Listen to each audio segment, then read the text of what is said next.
You know, what's up mga karabas? Kamusta po kayong lahat? Sana po ayos lang kayo dyan, ano? Kami naman po, ayos lang. At ito, samahan niyo po ulit ako mga karabas sa isa na namang episode ng Ayam Harabas Channel. At tuloy-tuloy po tayo sa pagpapagawa ng ating mga aviaries at sa pag-develop ng ating likod bahay, ano? So, ngayon po ay Sunday, kaya solo flight po tayo dahil si Mamak ay rest day po ngayon. Sabi ko kahapon kung ano yung plans niya today. Sila daw po ay pupunta rin ng Bato Singit. Yun po ay parang ilog siya na kumbaga parang resort ba, ganun. So dadalhin niya daw yung family niya doon kasi sumahod siya kahapon. So nakakatuwa, ibabanding niya daw doon yung family niya. So ayun, simulan natin yung trabaho dito. Ayan, nakikita niyo meron tayong nakasabit na mga bao na may butas. Ayan po ay pugad. Ito po ay kinabit ko dati sa badges pero nagbago isip ko. Tinanggal ko siya kasi alanganin. Mahaba yung buntot ng badges tagilid dito. Yung next po na species natin dito, maliliit sila kaya pasok sa banga itong size na to. So ganun ulit mga karabas. Pahulaan ulit tayo. Sa video na to, sa episode na to, kung sino po yung makakahula ng next species natin dito, ay magkakamit ng Harabas t-shirt. Yan, no? So, mamimili po ako, kukontakin ko at papadalhan ko po ng Harabas t-shirt. Isa lang po. Yan, sa paghanap-hanap natin sa paligid, nakita tayo ng dalawang bakal. Putol na. Hindi na ako magpuputol.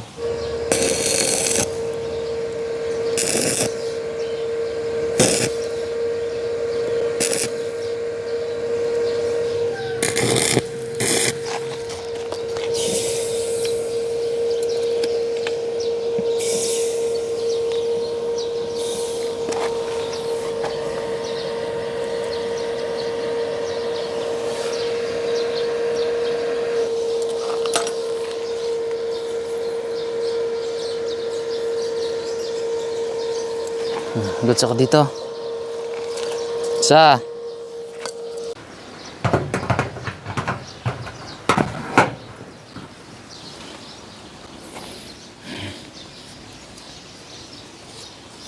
Ngayon, lalagay na po natin.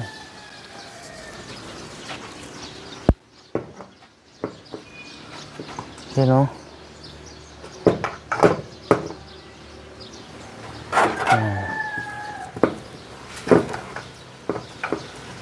Ganyan.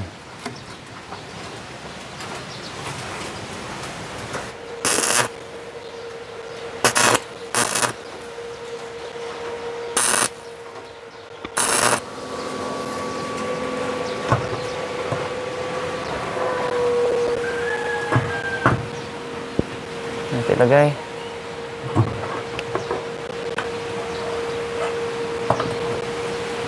Masyadong dikit pag dito, no? Mag-awayan sila, no?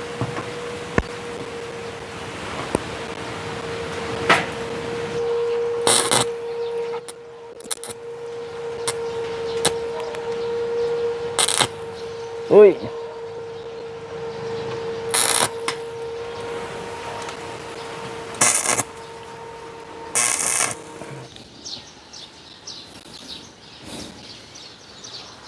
Nabagsakan tayo ng ng debris ng welding. Goods na to. Dalawa lang naman yung mga karabas pero marami pa tayong naka-reserba na pwede paglagyan yan, no. Ito. Salit-salitan Dito pala hindi ko masyadong lalagyan kasi prone sa basa ng ulan. So dito yan, dito. Then dito, pag talagang marami na sila. Pero sa ngayon, dyan lang muna. Parang tingin ko yan muna yung medyo maganda-gandang area na pagkabitan nitong ating pugad. So, alis ko lang po itong yung welding machine natin. Tapos kabit naman natin yung isang uri ng natin, ng pugad. Ang next na pugad po nating ikakabit ay ito. Ayan. Nyug. Na tinanggal po yung laman tapos tinahi uli. Ang nagbigay po sa akin na to, nagawa nito ay si Pungloy. Shoutout sa iyo, paring Pungloy. Siya po yung nagbigay na to, no? Pero, syempre, purpose natin, nabibidyohan natin yung activities ng mga ibon. Ultimo pati yung nasa pugad sila. Ang ibig ko sabihin eh, bawa yung sisiw, pag gusto natin videohan, kaya natin silipin. Kaya, tatabasan ko po to dito. Yan, ng kalahati dito. Para may tanawin pa rin tayo sa loob. Okay.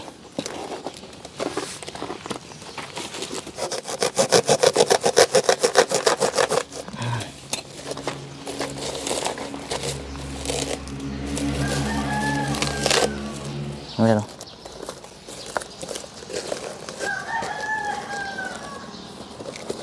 Para pwede natin silang tanaw-tanawin. Madali silang mabidyohan ba? Ay, tibay lalo.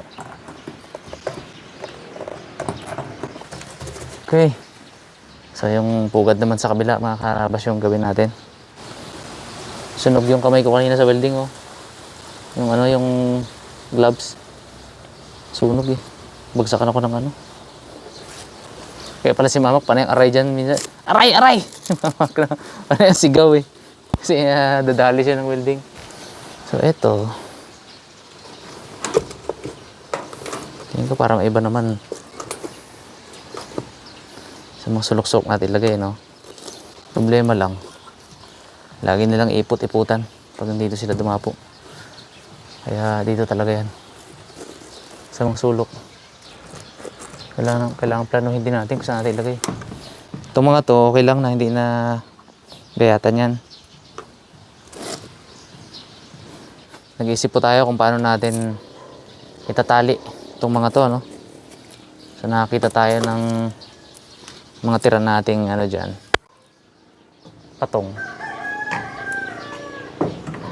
At naisip ko, pwede.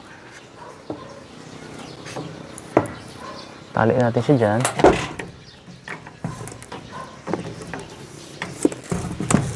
Dito. Meron na ngayong pagtatalian. Siguro yung mas mahaba-haba na to, Paps. Ito na lang pala.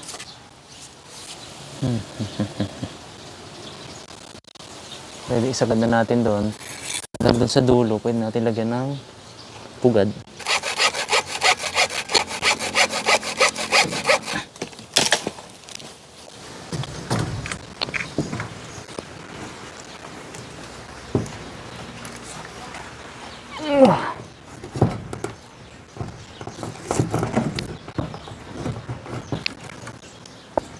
Ayan.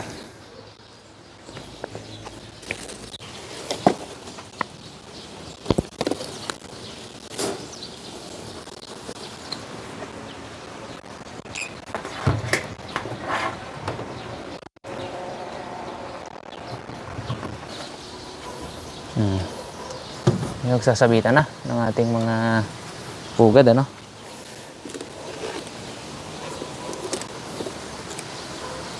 Yun. Ito isa.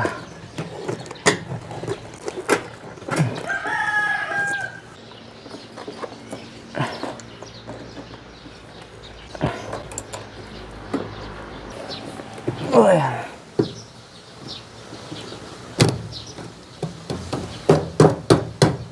Okay. One down. Kahirapan ah. Isa pa lang yan. 2, 4, 6 yan mga karabas. Next.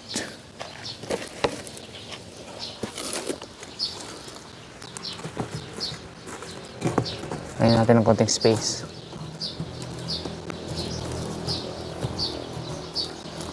Yan.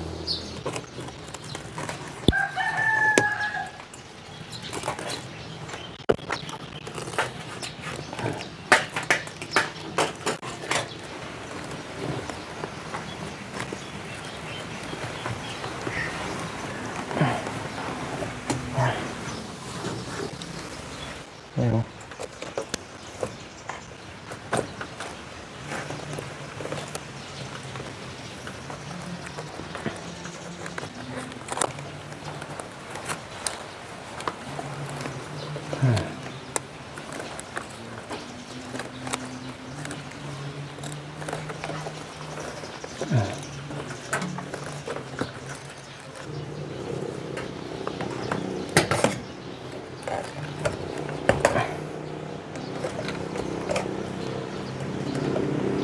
Okay.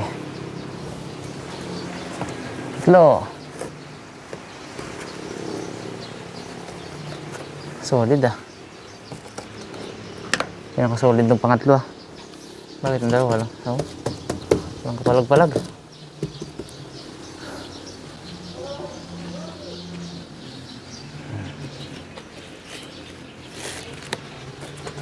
Alaman natin. Pangapat. Masyadong maganda yung gawa ko dito sa huling dalawa. Kaya itong dalawa rito kay ko. Naugay ah. Ngayon ko na-realize pangit pala yung pagkagawa ko sa dalawa. Ito, oo. Ito. Ah. Wala kapalag-palag. Baguhin ko may ayan. Anyway, meron pa akong dalawang kakabit, ano? Last one. Yan. Ay, kapit paps.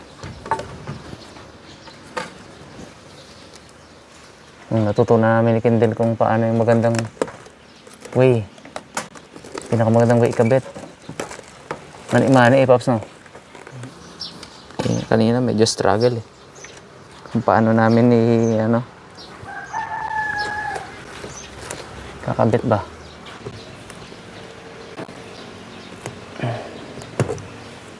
Yun. Wah. Wala ang kauga-uga mga karabas. Grabe, solid.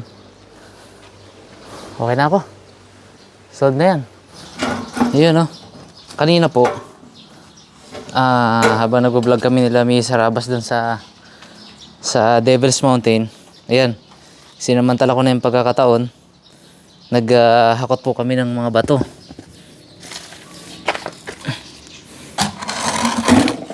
Yan, no? Nanguha kami doon sa area. Yan. Yan, dalawa-dalawa lang. Baka masira yung natin, cart. Part po ito ng natin. Beautification ng ating aviary.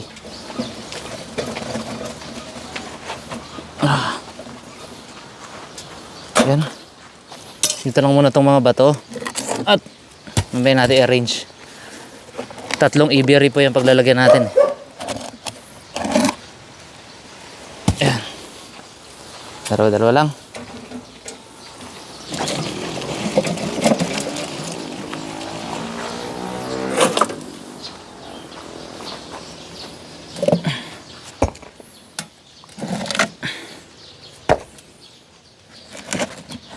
Okay. Ilan ito lahat? 2, 4, 6, 10, 12.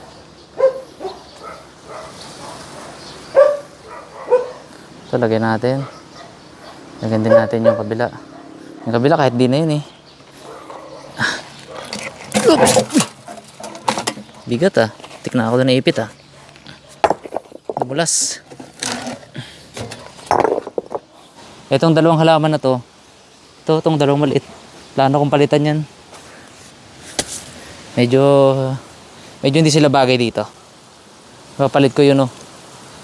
Yung kasamahan nun sa kabila. Yung maliit na yun oh. Yun. Yung papalit ko.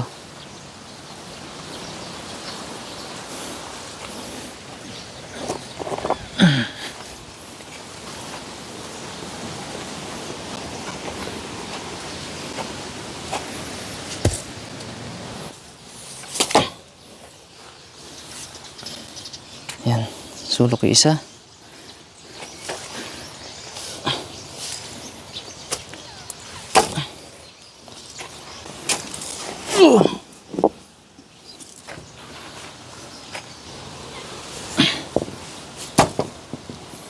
Yan.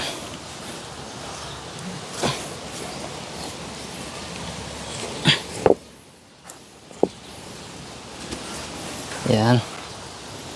Okay.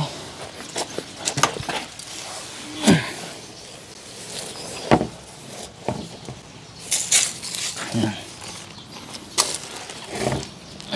Okay. White sand naman mga karabas. Yun.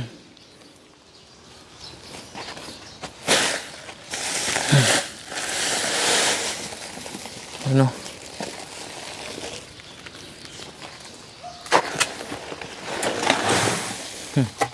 Matagal na tong white sand na to dito eh, kaya nawasak na yung ano. Wasak na yung sako.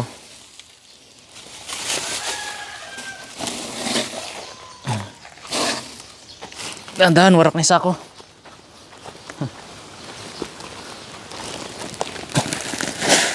Ano lang ta. Oops! Lagyan na rin natin itong kabila.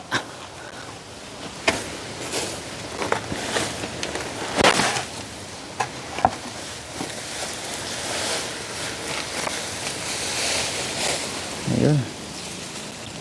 Ganda. Medyo makunti lang natira dito sa kabila ah. Tinapos tayo. Pagkasyahin lang natin yan. Okay. Kalat na natin. Nipis-nipis lang to ngayon. Ano lang. Pagkasyahin lang natin kung ano yung natira.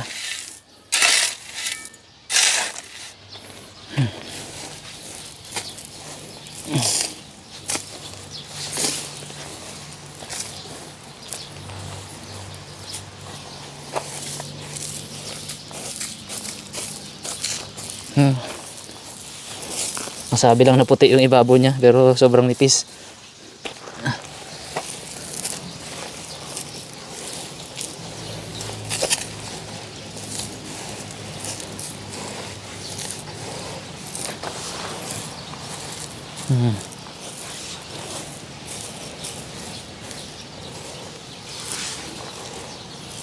Okay, kabila, latag natin. Hindi ko alam kung paano ko to ipagkasyahin.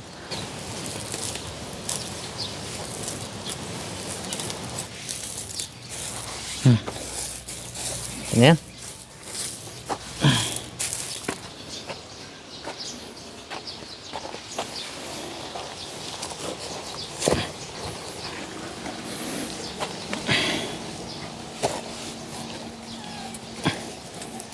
Parang bagay siya dyan. Yun no. At natapos na po natin yung activity natin today, ano. So basically tapos na po yung aviary natin.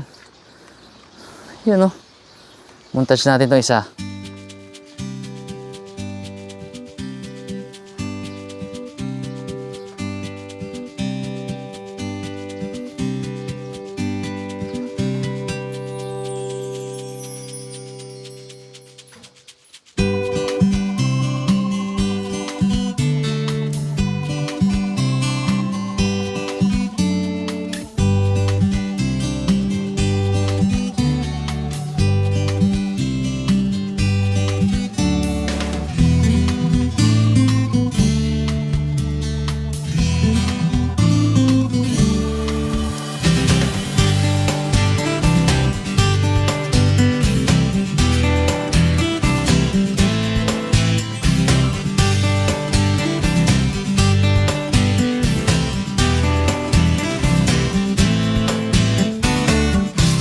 At yun na nga po, isa na namang project yung natapos natin mga kaharabas, ano.